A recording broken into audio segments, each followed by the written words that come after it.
Olá, essa é a nossa segunda unidade da disciplina de Finanças Corporativas. Nós vamos falar sobre administração do capital de giro. As decisões financeiras de curto prazo são decisões que envolvem a administrar o capital que gira na empresa, né? Então nós vamos fazer uma síntese do assunto. Tá aqui, esse roteirinho aqui é o que temos aqui nesses slides. Vamos falar sobre o ciclo operacional, o ciclo de caixa. O ciclo operacional no curso de administração da ISAG, você aprende lá em contabilidade geral, contabilidade financeira, digo. Né? Você aprende sobre o ciclo operacional. Agora você vai revisá-lo para entender uma série de indicadores que estão associados a esse ciclo operacional e para entender o processo de gestão do capital de giro.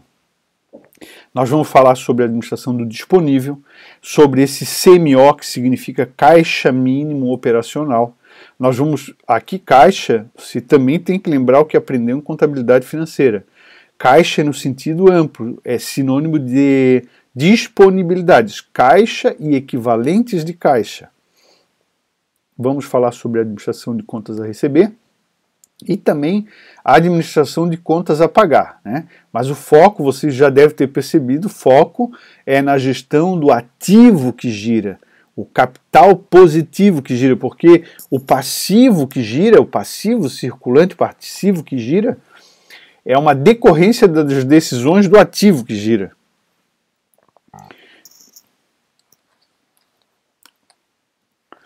Então, primeira coisa, a administração do capital de giro abrange o gerenciamento das contas circulantes da empresa, das contas que giram. Então, se você lembrar o que tem dentro do ativo circulante, você lembra das contas por onde o dinheiro circula com velocidade, né? Como se fosse um fluxo sanguíneo, inclusive, né? Então nós temos a caixa e bancos, aplicações financeiras de liquidez imediata, os créditos, que são também as contas a receber, que às vezes ganham o nome de duplicatas a receber, e os estoques. Esses estoques também têm sobrenomes, têm detalhes, por exemplo, estoque de matéria-prima, estoque de produto acabado, estoque em produtos em elaboração. Aqui, para o pessoal que gerencia materiais, suprimentos, essas diferenciações são muito importantes. Para o pessoal que administra custo na empresa, essa diferenciação do estoque é muito importante. Mas para o administrador financeiro, o estoque é visto como um todo, né? A gente não faz essas separações normalmente, tá? E a mesma coisa a gente pensa em relação ao passivo circulante. Né, as contas do passivo por onde o dinheiro circula em função da atividade operacional. O que são típicas contas de passivo circulante? São salários a pagar. Todo mês, quando você fecha o balanço no dia 30 do mês ou dia 31, você já tem uma dívida, porque você já tem que reconhecer que o empregado trabalhou um mês e você tem até o 5º dia útil para pagar. Então, a conta de salários a pagar é uma conta que sempre aparece no dia 30 ou 31, né? No fechamento do balanço. Obrigações fiscais, da mesma forma, obrigações fiscais e obrigações com o governo, contribuição patronal previdenciária, contribuição pessoal previdenciária, ICMS a pagar, a recolher, IPI a recolher, ISS, o que for, né? O tributo que for. Contribuições diversas, né? Fornecedores a pagar. Essas são as principais. Então é dívida com o empregado, dívida com o governo e dívida com fornecedores. Aí, porque fornecedor também a empresa paga parcelado, né? É muito comum no ambiente empresarial você pagar em 2, 3 vezes, né? Você recebe, é mandado um material, as matérias que vão ser usadas, os materiais, as mercadorias por correio ou por transportadora, aí o proprietário da loja, que vai, por exemplo, faz a verificação, dá o aceite na duplicata, na nota fiscal, e depois vem a conta. Então você não paga à vista. E é muito incomum a empresa que paga antecipado, né? Então é normal que tenha contas a pagar. E essas contas a pagar que tem, elas estão toda semana caindo, né? Então toda semana tem contas a pagar, tem fornecedores. Vocês ouviram que o professor falou em dívida. Bom, essas dívidas são efetivamente dívidas mas elas não significam que são dívidas vencidas. São dívidas do processo de negócio. Então, dentro do momento, como eu falei, a empresa no dia 1º de qualquer mês, ela normalmente ainda não pagou o funcionário, ela tem uma dívida com o funcionário, tem até o 5º dia útil para pagar. E assim por diante, né, pessoal? Ok, entendi isso, entendi. Um indicador que nós já aprendemos lá em contabilidade financeira, que é basilar nessa compreensão da gestão de giro, é o capital circulante líquido. Ele está aqui, aparecendo aqui, ó. Esse capital circulante líquido também ganha o nome de capital de giro líquido, capital de giro próprio. Isso tudo é a mesma coisa, tá, pessoal? Ok. Esse capital de circulante líquido é a diferença entre o ativo circulante e o passivo circulante. E aí a primeira regra que nós já sabemos: as empresas devem operar com capital circulante líquido positivo, ou seja, os bens e direitos de curtíssimo prazo têm que ser maiores do que as obrigações de curto prazo. Senão a empresa quebra. Empresa que não tem liquidez circulante, ela quebra, né? Ela precisa ter um CCL positivo. O segredo, em síntese, né, no capital de giro, é saber qual é o tamanho desse CCL, porque excesso de CCL, capital circulante líquido, não é bom, tá? Então vamos continuar para explicar. Olha só, anotações que a gente resgata de alguns livros são interessantes, apesar de ter um ali que é bem antigo, São Vicente não editou nenhum, mas eu achei, ele continua no meu material. As decisões que envolvem o capital de giro da empresa fazem parte do dia a dia do administrador financeiro, pois afetam as contas intimamente relacionadas às atividades operacionais da empresa, como os estoques, o caixa, as contas a receber e as contas a pagar. Você já sabe disso, já falamos, né? O capital de giro é mantido pela empresa para sustentar um dado volume de operações. Os investimentos em cada item decorrem da natureza das operações às quais a empresa se dedica, bem como das peculiaridades do setor.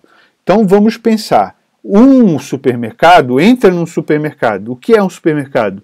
O supermercado é um estoque. Você nunca pensou nisso, né? O supermercado é um estoque.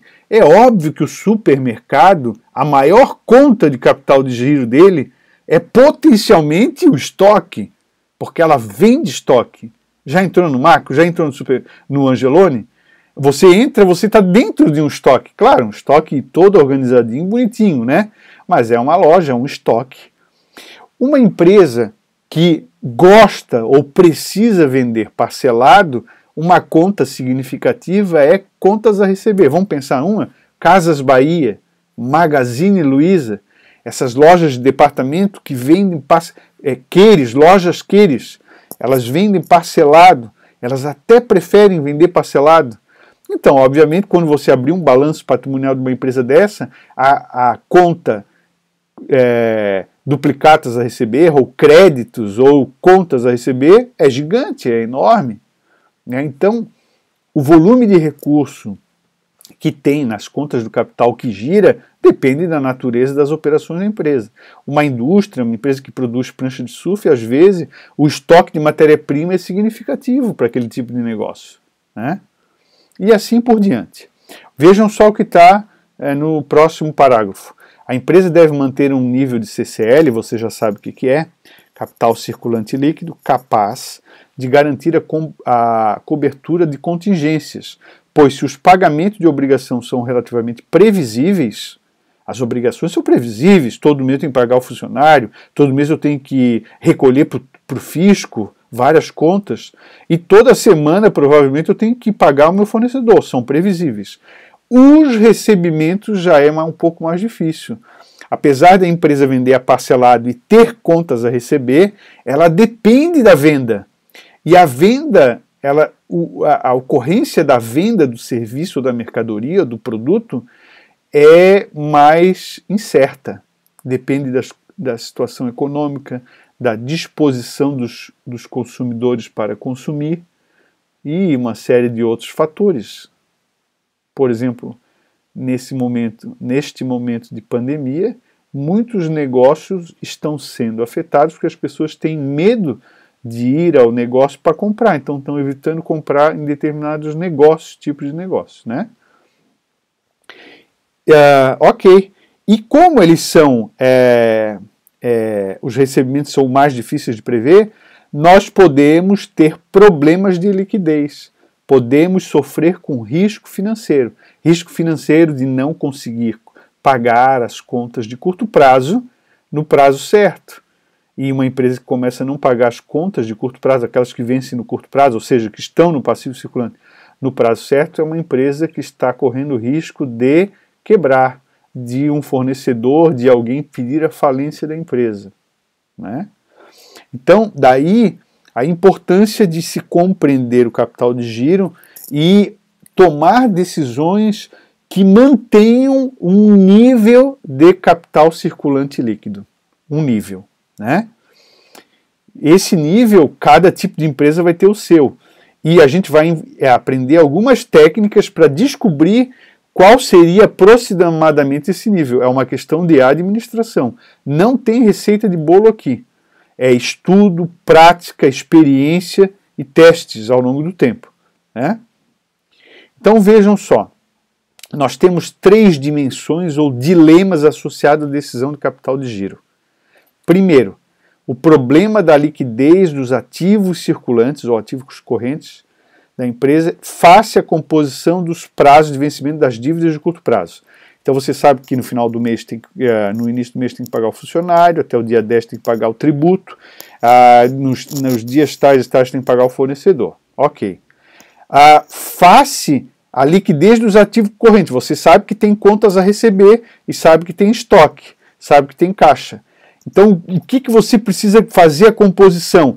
Quando está vencendo a conta a pagar, está entrando dinheiro no caixa para pagar aquela conta a pagar, ou tem uma disponibilidade lá suficiente. Esse é o primeiro dilema, fazer um gerenciamento desse fluxo. O que eu tenho a pagar com o que eu tenho para receber e com o que eu espero vender e que vai entrar no caixa. Esse é o primeiro dilema, primeira dimensão do gerenciamento do capital de giro. Segundo dilema, há um conflito entre rentabilidade e liquidez. Se a empresa opta por ser muito líquida, ou seja, muito dinheiro em disponibilidades, aplicação financeira, a empresa não tem risco, mas não terá grande rentabilidade. Porque o dinheiro que está aplicado no banco e que dá aquela liquidez, ele não rende, não oferece rendimento suficiente para alimentar, satisfazer os financiadores da empresa. A empresa, normalmente em funcionamento, ela gera uma taxa de retorno muito maior do que o banco pode oferecer. Muito maior. E é assim que se a empresa ganha dinheiro, retorno e maximiza o seu valor. Então, quando a empresa deixa muito dinheiro empatado no circulante, imagina, muito dinheiro em caixa, em aplicação financeira, muito dinheiro em contas a receber, muito dinheiro em estoque. Ela está perdendo rentabilidade. Quanto maior a liquidez, menor a rentabilidade. Mas, é o terceiro dilema, quanto maior a liquidez, também será menor o risco da empresa quebrar. Então, o administrador, diante dessas 3 dimensões, ele olha assim, eu tenho que conciliar risco e retorno. Risco, potencial e potencial de retorno.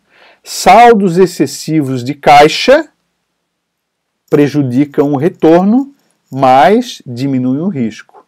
Saldos insuficientes de caixa, caixa aqui estou falando caixa e equivalentes. Saldos insuficientes de caixas e equivalentes de caixa aumentam o risco da empresa e potencializam o retorno da empresa. Só para terminar, porque o retorno a empresa obtém quando ela investe em ativos não circulantes. Máquinas, equipamentos, veículos para vender mais, novo processo produtivo. A empresa tem potencial de retorno, mais lucro quando investe em ativo não circulante. Tá certo? Continuamos no próximo vídeo.